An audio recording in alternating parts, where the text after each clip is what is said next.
अस्सलाम वालेकुम। SMTV global के साथ मैं हूं आमना अनफाल। सबसे पहले न्यूज़ हेडलाइंस।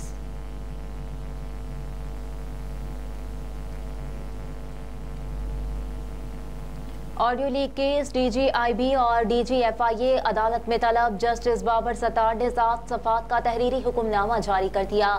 अदालत ने तहरीरी हुक्मनामे में कहा कि दोनों DGs ऑडियो लीक्स केस में 19 फरवरी 2024 को ज़ाती हैसियत पे पेश हों।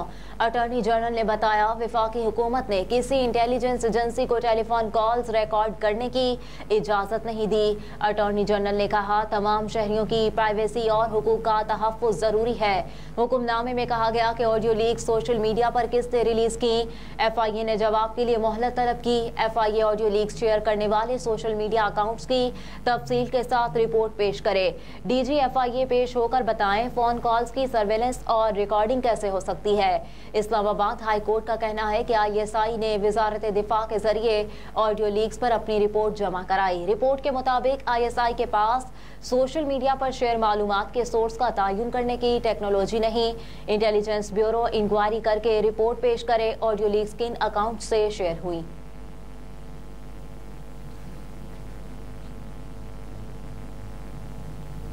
KP हुकूमत को इंतखाबात के लिए 42,000 सिक्योरिटी एहलकारों की कमी का सामना।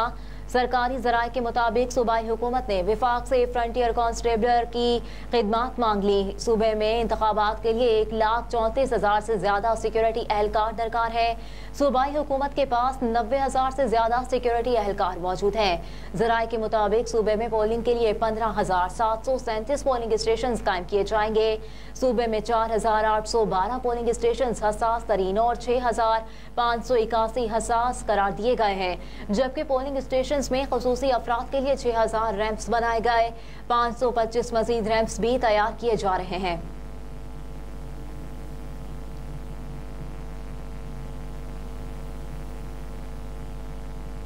परवेज इलाही को जेल में दिल की तकलीफ की शिकायत, अस्पताल मुंतकिल कर दिया गया। जेल जराये के मुताबिक परवेज इलाही को दिल में तकलीफ पर रावलपिंडी इंस्टीट्यूट ऑफ कार्डियोलॉजी मुंतकिल कर दिया गया।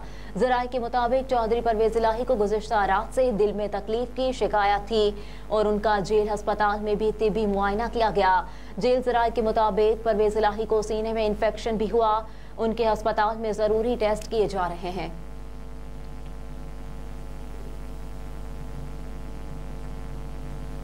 PTI रहनुमा शेर अफजल मरवत का पेशावर से इलेक्शन लड़ने का ऐलान। शेर अफजल मरवत ने कहा कि पेशावर से कौमी असम्बली के हल्का NA32 से इलेक्शन लड़ूंगा। मेरे वकील ने कागजात नामजदगी जमा करा दिए हैं।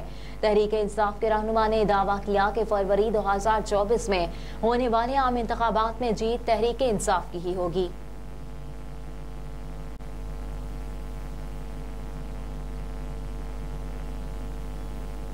दरखास्त मुस्तरद होने का खदशा। तहरीक इंसाफ का इलेक्शन कमीशन के फैसले के खिलाफ अदालत से रुजू का फैसला मुअख्खर।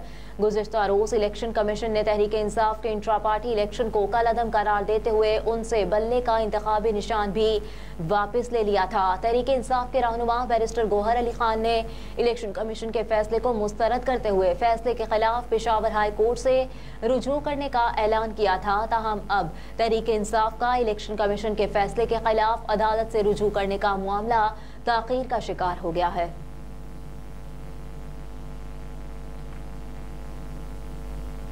सिंध में रिटर्निंग अफसरान के फैसलों के खिलाफ अपीलों की समाअत के लिए ट्रिब्यूनल्स कायम।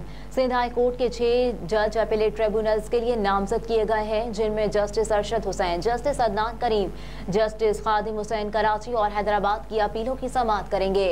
इसके अलावा सक्खर में जस्टिस इरशाद अली और जस्टिस जुल्फ़िकार सांगी फराइज़ अंजाम देंगे, जबकि जस्टिस सलीम जैसर लाड़काना में रिटर्निंग अफसरान के फैसलों पर अपीलों की समाअत करेंगे। इलेक्शन कमीशन ने अपीलेट ट्रिब्यूनल्स के लिए जजेस नामजद करने के लिए खत लिखा था। यह अपीलेट ट्रिब्यूनल्स रिटर्निंग अफसरान के फैसलों के खिलाफ अपीलों की समाअत करेगा।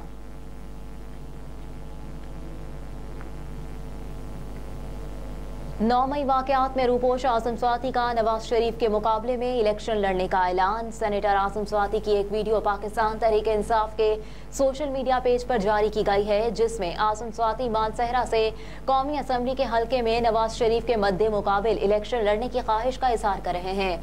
तहरीक इंसाफ के रहनुमा ने साबिक वज़ीर आज़म पर करप्शन और मुल्की दौलत लूट कर बैरून मुल्क जायदादें बनाने के संगीन इल्जामात आयद करते हुए कहा कि नवाज शरीफ ने NA 15 मानसहरा से कौमी असम्बली का इलेक्शन लड़ने के लिए कागजात नामजदगी जमा कराए हैं।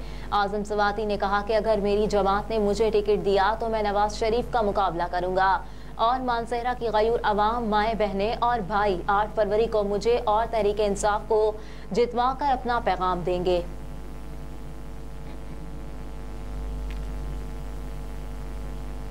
मुल्क में महंगाई की मजमूई शरह 42% से ज़ायद रिकॉर्ड। इदारा शुमारियात का दावा है कि मुल्क में महंगाई की मजमूई शरह ताहाल 42% से ज़ायद रिकॉर्ड की गई।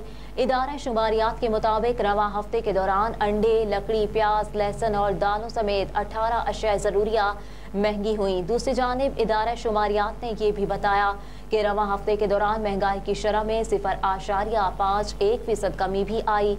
इदारा शुमारियात के मुताबिक 9 अशिया की कीमतों में कमी आई, जबकि 24 अशिया की कीमतें मुस्तहकम रहीं।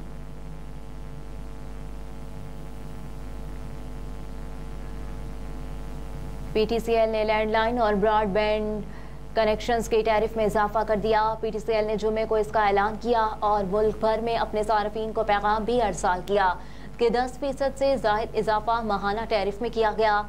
PTCL के ज़राए का कहना है कि टैरिफ में 10% तक इजाफे का इतलाक 1 जनवरी 2024 से होगा।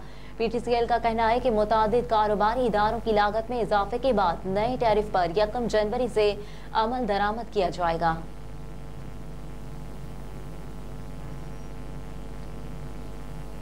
और भारत में कोरोना फिर सर उठाने लगा। 24 घंटों में 4 हलाकतें। भारतीय मीडिया के मुताबिक मुल्क में कोरोना वायरस के सिर्फ 24 घंटों में 752 नए केसेस रिपोर्ट हुए हैं, जो रवां साल 21 मई के बाद से अब तक के सबसे ज्यादा रिपोर्ट होने वाले केसेस हैं।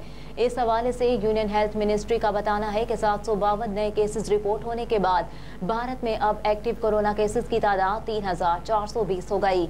मीडिया रिपोर्ट्स में बताया गया है कि गुज़िश्ता 24 घंटों में 4 अफराद को कोरोना वायरस की वजह से मौत के मुंह में जा चुके हैं, जिनमें से 2 का ताल्लुक रियासत केरला, 1 का राजस्थान और 1 का ताल्लुक कर्नाटका से है।